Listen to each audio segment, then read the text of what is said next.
Hello everyone, আজকে গেছিলাম Bachchu fast food centre, যেখানেতে পকেট ফ্রেন্ডলি কাবাব, ডানস্টিক, উইংস সবই পাওয়া যায়। যেখানেতে সব থেকে একটা বড় খদ্দের আমাদের এখানে আপাতত পাইচারি করছে, সেটা তোমরা দেখতেই পাচ্ছ।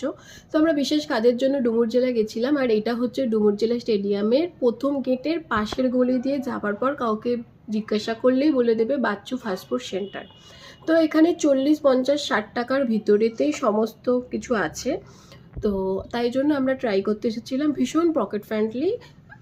আর এই যে আমরা ডামস্টিক নিয়েছিলাম, এটার দাম পড়েছিল 50 টাকা। আর নিয়েছিলাম রেশমি কাবাব, ঠিক মনে নেই, এটার দাম 50-60-এর ভিতরেই হবে, 4 পিস কাবাব দিয়েছিল। আর নিয়েছিলাম হচ্ছে একটা উইংস, যার দাম ছিল 40 টাকা। প্রাইস অনুযায়ী মোটামুটি ভালোই ছিল, তোমরাও গিয়ে ট্রাই করে আসতে পারো। ভিডিওটা কেমন লাগলো অবশ্যই জানিও। তোমরা আমার পেজটাকে ফলো করে দিও, আমাকে একটু সাপোর্ট করো। দেখা হবে নেক্সট কোনো ব্লগে। আজকের জন্য এত।